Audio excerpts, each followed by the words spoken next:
Welcome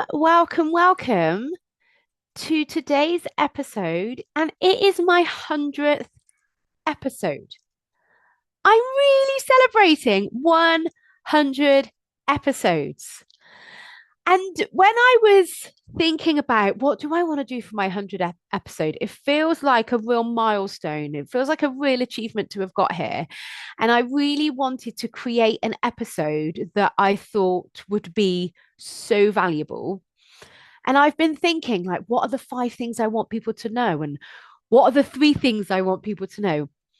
And actually, I just came down to the fact that the only thing I really want people to understand and fully own in their life is just one really simple thing. You have a choice. That that it for me it boils down to that one very simple sentence. I have a choice. And then I was thinking, okay, this is like the thing I just wish everybody knew. And then I was thinking about breaking. I'm like, okay, so what does that mean? If I have a choice, what does that actually mean? And for me, it's two things. So it's like one A and one B. And that's that. That voice in your head, which we all have, you are not unique when you have a voice or a sense or, a story going on in your head. That voice does not speak the truth.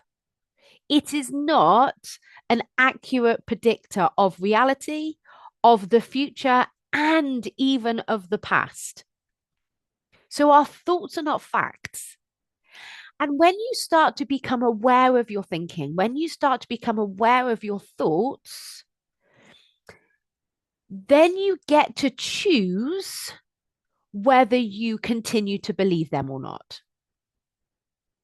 So that's choice number one. But you need to first become aware of what you're hearing in your head and the difference between a fact versus a story. And a fact is something that we can take into a court of law, and every single person in the world would agree with it. Yes, the sky is blue. Yes, it's raining. Yes, you're a human. They are facts. Whether it's miserable, whether I can't do it, whether I'm not good enough, thoughts, stories, especially when it relates to the future and it relates to the past. Now, we can't stop that brain giving us that feedback, that opinion, that story. Our job is not to stop that. Our job is to choose to stop engaging in the negative bullshit that it gives you. And it's negative by design. That primitive part of our brain is only looking for danger. So that's why it instantly goes to negative. Again, that has nothing to do with you as an individual. Every single one of my clients, and my brain included, come to me saying, my brain overthinks and it always goes to negative. It gives me the worst case scenario. I'm like, yes, because you're human. So our job is not to stop that negative dialogue. Our job is to stop believing it. And if it's appropriate, choose to think something different. So when you name your primal brain and you have that detachment, it means then that you get to be very conscious and very deliberate about your life. And that doesn't always mean positive, by the way. I do not buy into trying to always create positivity. I think sometimes in some situations it is absolute bullshit. Which brings me on to number two, or 1B, because it's all about choice. So you get to choose what you think about a situation and you get to choose how you feel about it. Now, when you understand that your emotions are harmless, and I'm talking even the really shit emotions, right?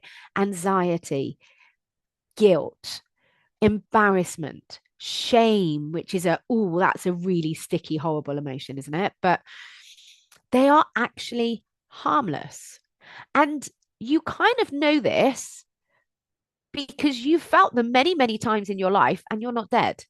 So that indicates that that emotion that you are trying to avoid so desperately, guilt is such a common one, right? So we say yes to shit we don't want to do because we don't want to feel guilty. But guilt is harmless. Just like our positive emotions are harmless, our negative emotions are harmless. And you can choose if it's appropriate to feel something different. And what I mean by appropriate is there are some situations that we don't, or as a loving, caring human on this planet, I don't want to feel good about. Child abuse, rape, murder, war, death. Like, I don't want to feel good about those things. That's a choice that I make. So I choose not to feel positive. I choose to be horrified. I choose to be angry. I choose grief. And when you choose those emotions deliberately, because that's appropriate to you as a loving human and the values that you have about humanity, now you're in control. So I really don't feel like our job is to feel positive all the time. Our job, however, is to be deliberate. It is to choose very deliberately what emotion do I need to feel now in order to get my shit done, in order to be calm and present with my kids, in order to, be a beautiful human on this planet. So it all comes down to choice. And the choice necessarily isn't positive, but it is deliberate. It is appropriate, an appropriate choice. So here's an example with regards to managing our time because, we're working women, we're in high positions, we're trying to juggle everything, and it feels like we're going to drop a plate and it's going to smash or it's going to drop a ball. Now, your choice may not be currently you're choosing to do everything. You're choosing to look after your team, look after your business, look after your family. You are choosing not to say no. You are choosing not to receive help. You are choosing perfection, as in, my house has to be perfect, clean, tidy.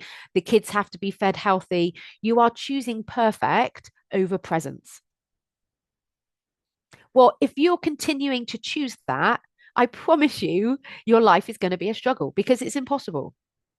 And I really believe you can have it all when you choose to let yourself receive help, when you choose to let your partner look after the kids in their way instead of yours, when you choose to allow yourself not to be perfect, when you choose to look to take control of you and your emotions instead of trying to make everybody else happy, when you choose to have the courage to say no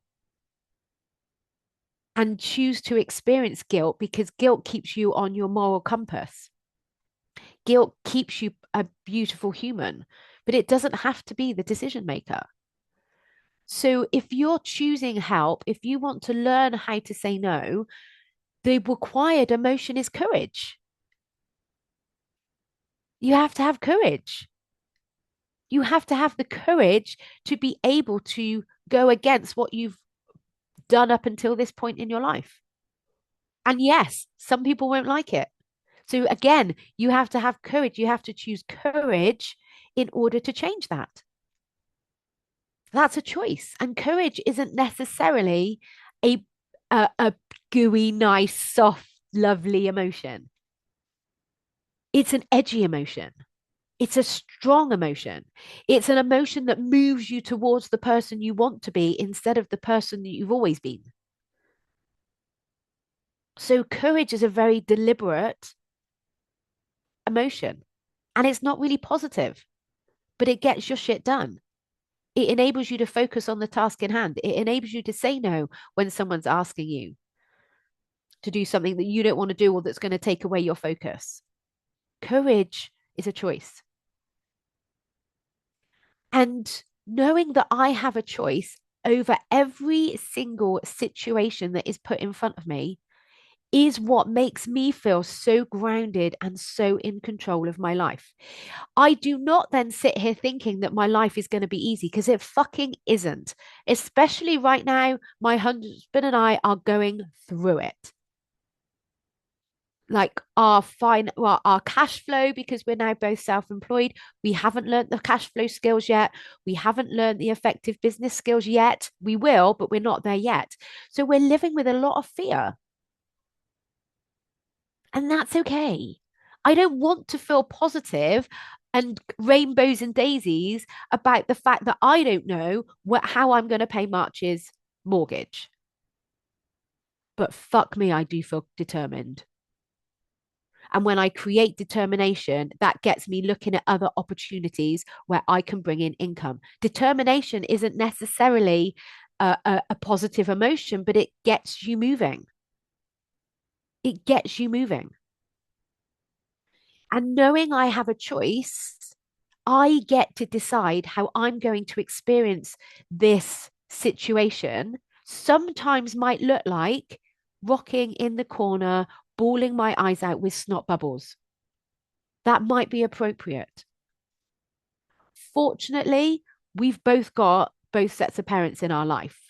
But at some point, I hope, because this is the natural course of things, that I'm going to go to their funeral, hopefully many years away. But that is something that I actually want to experience in my life because I do not want them coming to mine. And I know that when that time comes, it will be appropriate to grieve. It will be appropriate to feel sad. It will be appropriate to let myself feel those emotions. That's a choice. I had a situation once where I was experiencing, this was early days of managing my mind, right? Um, um, and I had a situation where my husband was really good friends with a female colleague at work, really good. They would chat to each other on the phone. Um, he was talking about her loads, and I could see how her and I could also be friends, and we are friends now. And I knew this had nothing to do with my husband and his colleague. This had everything to do with my thoughts. And I was working on it. And I got to a place where I didn't feel jealous about their emotions because I did my own work, their relationship, sorry, because I did my own emotional work. And then a couple of months later, my husband started to get a little bit distant. He was a little bit withdrawn, and that's not like him because he's very chatty, but he wasn't talking. And I was like, Johnny, do you want to talk to me? And he was like, no, I can't talk about it. I don't want to talk about it. And I was like, oh, this is odd. And then one night he said to me, Nikki, I need to tell you something. I need you to sit down. And he was shaking. He was pale. He had to hold on to the worktop where he was so like visibly upset about what he was about to tell me. And he said, I need you to sit down. So I'm like, okay. So I sat down, and in my head, this is what happened. I was like, right, Nikki, he's going to tell you he's been having an affair. Like, this is that point where he's going to tell you, actually, he's had an affair.